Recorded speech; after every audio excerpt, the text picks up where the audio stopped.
Naranasan mo na bang malito kung Wix o Dreamhost ang pipiliin mo para i-build ang website mo? Hindi ka nag-iisa. Sa unang tingin, parang magkapareho lang sila. They both help to get you a website online. Pero ang totoo, magkaibang layunin ng Wix at Dreamhost. Kaya ang pagpili ng maling platform, pwede makapag-aksaya ng oras, energy, at pati na rin ng pera. Kung ang goal mo ay gumawa ng simple at visually appealing na site ng mabilis, may isang platform na sure will make your life a whole lot easier. Pero kung iniisip mo ay pangmatagalan at gusto mo magkaroon ng kompletong control sa bawat details, kung paano ang itsura ng site mo, paano ito gumagana at paano ito mag-scale, kailangan mo ng ibang klaseng platform. Kaya sa video na to ipapaliwanag ko kung ano talaga ang inaalok ng Dreamhost at Wix, ang mga key features na kailangan mong malaman at mga tunay na pros at cons ng bawat isa. By the end, you'll know exactly which platform fits your needs and helps you build the website you're envisioning without wasting hours digging through reviews or comparing endless features. So tara, simulan na natin. First off, let's get super clear on what both Dreamhost and Wix are. They serve two different purposes. Ang Dreamhost ay isang web hosting provider. Ibig sabihin, dito nakalagay ang lahat ng mga files, images, at code ng website mo. It offers the space and tools needed to manage your website's backend while giving you full control over design, functionality, and customization, especially if you pair it with WordPress. Ang Wix naman ay isang website builder. Kasama na ang hosting, focus ito sa front-end experience. Nag-o-offer ng drag-and-drop tools na nagpapadali sa paggawa ng design ng website mo super easily and visually. Wix manages everything from hosting to security to design all in one place. Kaya ito ideal for beginners na gustong maging online quickly na hindi nagdi-deal with too much technical work. Ngayon, pag-usapan natin ang key features of each. Simulan natin sa Dreamhost. Reliable hosting and strong uptime. Nag-o-offer ang Dreamhost ng industry-leading uptime guarantee. Ibig sabihin ay halos palaging online ang website mo. Mahalaga ito lalo na kung nagpapatakbo ka ng negosyo, blog o anumang website na kailangan ma-access 24/7. Every minute that your site is down can mean lost visitors or missed sales. Kaya ang pagkakaroon ng stable na hosting provider ay isang bagay na hindi pwedeng ipagsantabi. Next is the full WordPress integration. Ang Dreamhost ay recommended mismo ng WordPress at ang setup ng WordPress sa Dreamhost ay kasing dali ng pag-click ng isang button lang. Mahalaga ito dahil binibigyan ka ng WordPress ng halos walang limitation customization gamit ang plugins at themes. Kaya kung balak mong palaguin ang site mo sa paglipas ng panahon, nag-o-offer ang Dreamhost ng flexibility at power para mag-grow kasabay ang pag-evolve ng iyong mga pangangailangan. Sunod ang unlimited bandwidth at storage. Hindi naglalagay ng limitation ang Dreamhost sa bilang ng mga visits na makaka-access ng iyong site o dami ng content na maaari mong i-upload. This is actually helpful if you're hosting large media files like images, videos, or downloadable resources. Habang lumalaki ang traffic ng website mo, hindi mo na kailangan mag-alala about sa mga karagdagang bayarin o throttled speeds. Sunod ay ang free SSL certificate. Mahalaga ang security, lalo na kung ikaw ay mahawak ng personal na information or payments on your site. Nagbibigay ang Dreamhost ng libreng SSL certificate kasama ang lahat ng hosting. Ito ay nag-i-encrypt ng data na pinapalitan ng site mo at mga bisita. Makakatulong ito para tumaas ang credibility mo kasi napoprotektahan ang info ng mga user. Sunod ay ang daily backups and domain privacy. Nag-o-offer ang Dreamhost ng automatic na daily backups kaya kung may mangyaring hindi maganda, kahit na technical na problem o mistake on your end, pwede mong i-restore ang website mo to an earlier version. Plus, sa libreng domain privacy protection, nakatago ang personal mong information sa public database kaya nababawasan ng risk ng spam or identity theft. Sunod, pag-usapan natin ang mga key features ng Wix. Unang-una, ang drag-and-drop website builder. The biggest selling point of Wix is its easy-to-use drag-and-drop builder. Pwede mong i-design ang site mo ayon sa gusto mo nang hindi kailangan matuto mag-code. Tamang-tamang feature na to para sa mga beginners na gusto magkaroon ng professional-looking na website nang hindi kailangan mag-hire ng developer. I-click, i-drag at i-drop mo lang ang mga elements tulad ng text, images, o videos kahit saan mo gusto. Ang Wix ay isang all-in-one platform. Kaya hawak nito ang lahat ng bagay tulad ng hosting, security updates, at pati na rin ang domain registration. Kaya perfect ito kung gusto mo ng hassle-free na experience. Hindi mo na kailangan alalahanin ng mga technical na bagay sa likod ng scene dahil ang Wix ang bahala sa lahat ng backend para sa'yo. May mga pre-made templates at customization din ng Wix. Nag-offer ang Wix ng malalaking library ng templates na design para sa iba't ibang industry mula sa photography hanggang sa e-commerce. Bawat template ay pwedeng i-customize gamit ang iba't ibang fonts, kulay at layouts. Kaya kahit gumagamit ka ng pre-made design, pwede pa rin magmukhang unique at personal ang site mo. They also have an app market for extra functionality. So if you need specific features like booking forms, email marketing, or social media registration, Wix has an actual marketplace where you can go ahead and look at other extra add-ons which can be installed with just one click. This makes it super easy for you to expand your site's functionality nang hindi kailangan ng extra technical knowledge. Panghuli, ang built-in SEO tools ng Wix.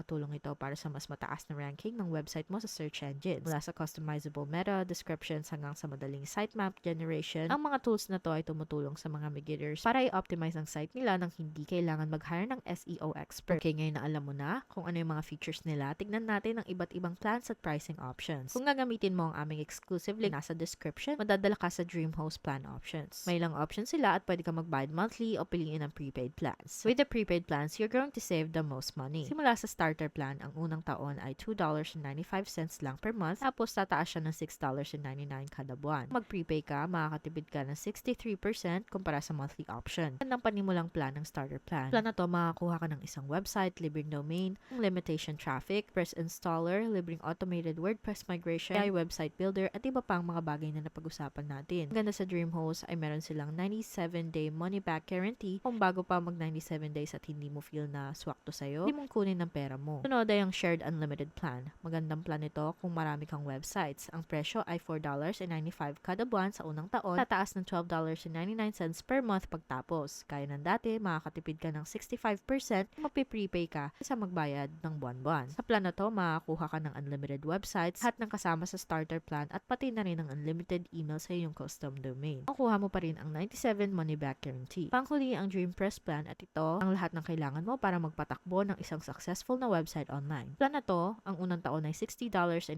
per month, makakatipid ka ng halos 30% kumpara sa pagbabayad ng monthly. Sa plan na to, makakuha ka ng isang WordPress website, libreng domain, 100k monthly visitors, metered bandwidth, marami pang iba sa mga key features na napag-usapan natin. Kasama na rin dito ang on-demand backups at one-click restore, libreng priority support at site migration, 2 linggo na backup at marami pang ibang features. Kung gusto mong magsimula at siguraduhin makuha ang pinakamagandang presyo, i-click mo lang ang sign up. Pagtapos, pipili ka ng gusto mong kunin na domain at kung meron ka ng domain, pwede mo pa rin piliin yun o gawin ito later. Pagkatapos, makakapili ka ng plan na gusto mo. Tulad ng sinabi ko, mas matagal ang binabayaran mo, mas maganda ang deal na makukuha mo. Kung mababayad ka ng isang taon, it's $4.95 per month. Kung 3 years naman, it's $3.95 kada buwan. Ilagay mo lang ang iyong credit card information at okay na. Next, pag-usapan naman natin ang Wix's plan. I-click lang yung link sa description at pwede ka na magsimula ng libre ngayon. Ilagay mo ang email address mo at i-click ang Start Now. Sa Wix, iba't ibang plans at pricing options sila na pwede mong pagpilian. Sa Lite plan, it's $17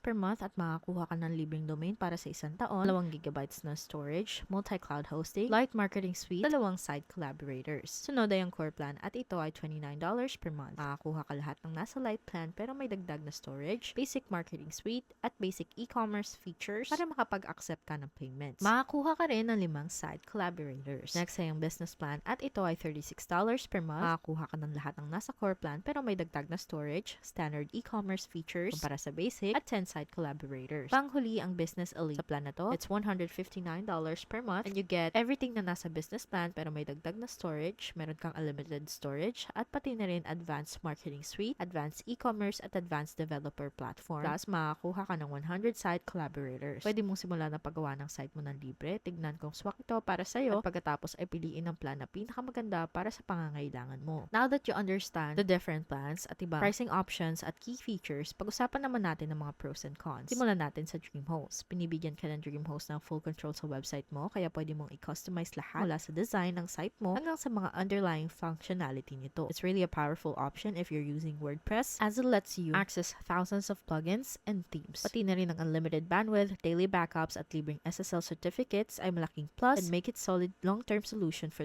anyone serious about scaling their website. Ang pinakamalaking downside though ay hindi ito ganang beginner-friendly. Bago ka pa lang sa hosting, ang pag-setup ng DreamHost, lalo na kung gamit mo ay WordPress, ay maaaring overwhelming. Kailangan mo asikasuhin ng software updates, backups, kahit na automated sila, at ilang technical na aspect sa pagpapatakbo ng website. Ngayon, tignan naman natin ang pros and cons ng Wix. Unang-una, tulad ng napag-usapan natin, sobrang daling gamitin ng Wix, kaya perfect ito para sa mga beginners na ayaw mag-deal sa technical na mga details. It's a drag and drop builder, pre-designed templates, and all-in-one setup make building professional sites so easy and simple. Everything you need is built in, including hosting, security, and SEO tools. Ang pinakamalaking limitation ng Wix ay ang flexibility. Kapag pumili ka ng template, parang nakalock ka na doon. Pati na rin, kahit na may mga apps ng Wix para sa dagdag na functionality, hindi ito nagbibigay ng parehong level na customization o scalability tulad ng DreamHost. For larger projects or more advanced features, Wix might start to feel restrictive over time. Kaya alin ang pinakamagandang fit para sa'yo? Kung ikaw ay isang complete beginner at gusto mong madali at all-in-one ang solution na makakapagpatayo ng site ng mabilis, Wix is definitely the option I would go with. It's perfect for simple business sites, portfolios, or personal blogs where convenience matters more than deep customization. Pero kung plano mong paliguin ang website mo, kailangan ng higit na control o gusto ng flexibility na mas scale gamit ang advanced features, DreamHost, lalo na kung pinir mo sa WordPress, will give you the best freedom to create exactly what you want. It's definitely better for long-term projects and anyone willing to invest the time and learn how to manage their own hosting. Sa huli, parehong maganda ang DreamHost at Wix, pero kung alin man ang tama para sa iyo ay nakadepende sa iyong mga needs at kung gaano karaming control ang gusto mong hawakan sa iyong website. Kung ready ka magsimula gumawa ng website, nilagay ko yung mga links sa description sa baba. I-click mo yung mga links para makuha ang pinakamagandang deals at simulan ang journey mo sa paggawa ng website ngayon. I-comment mo na lang sa baba, mas gusto mo ba ang simplicity ng Wix o flexibility ng DreamHost? Ang channel na to ay dedicated sa pagtulong sa iyo na gumawa ng website ng walang stress. Nag-share kami ng beginner-friendly guides, honest reviews, and tips to make your website journey as smooth as possible. Huwag kalimutan mag-like at mag-subscribe sa channel at mag-iwan ng comments o questions sa baba. Salamat sa panonood at kita-kits sa susunod.